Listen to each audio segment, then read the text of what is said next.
제124편 예수의 어린 시절 후기 사흘 12살 되던 해 서기 6년 이 해는 예수의 생애에서 다사다난한 해였다.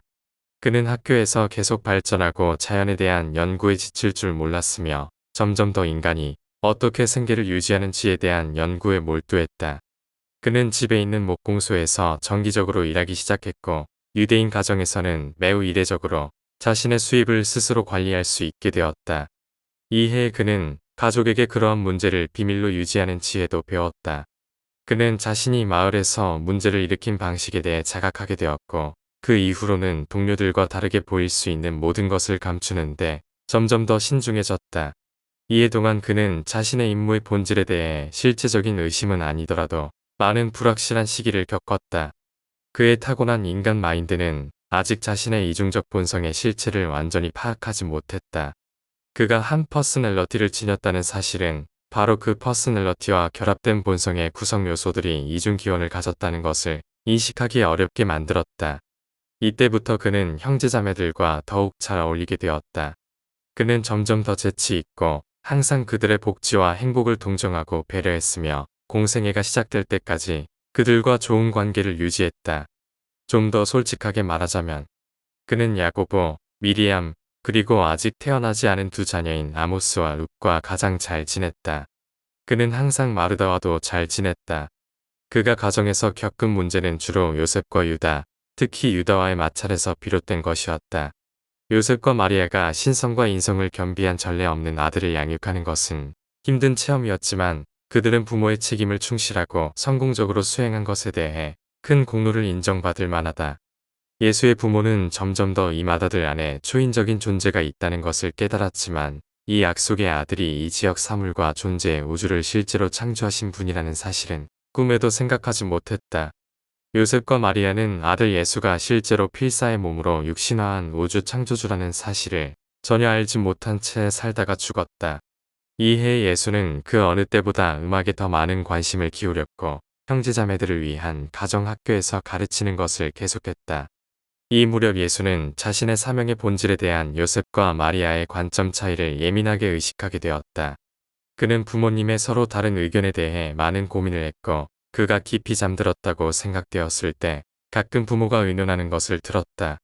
점점 더 그는 아버지의 견해에 기울어졌고 어머니는 아들이 자신의 인생 진로와 관련된 문제에서 점차 자신의 지도를 거부하고 있다는 사실을 깨닫고 상처를 받을 수밖에 없었다.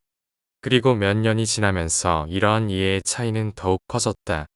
마리아는 점점 더 예수 사명의 중요성을 이해하지 못했고 이 좋은 어머니는 자신이 가장 사랑하는 아들이 자신의 기대를 충족시키지 못하여 점점 더 상처를 받았다. 요셉은 예수의 사명이 영적 성질을 가졌다는 것을 차츰 더 믿었다. 다른 더 중요한 이유가 아니었다면 땅에서 예수의 자신 수요에 대한 요셉의 관점이 실현되는 것을 그가 살아서 볼 수 없었던 것은 유감스러운 듯하다. 12살이 되던 학교 마지막 해에 예수는 집에 들어가거나 나올 때마다 문설주에 못 박힌 양피지 조각을 만지고 그 양피지에 닿은 손가락에 입맞춤하는 유대인의 관습에 대해 아버지에게 항의했다. 이 의식의 일부는 주께서 우리가 나가는 것과 들어오는 것을 지금부터 영원토록 보호하실 것입니다. 라고 말하는 것이 관례였다.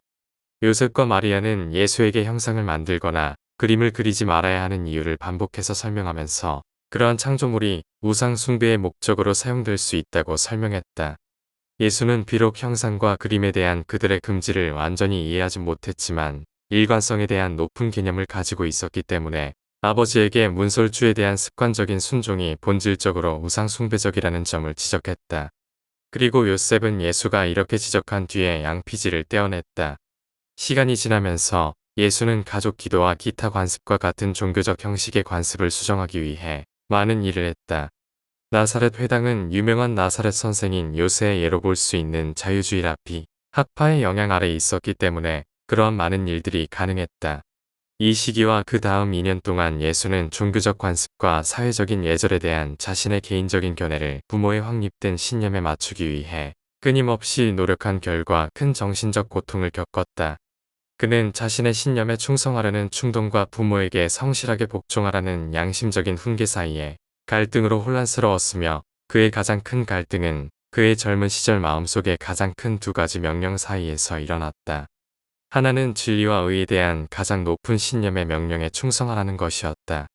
다른 하나는 내 아버지와 어머니를 공경하라. 왜냐하면 그들은 너에게 생명을 주고 양육하기 때문이다.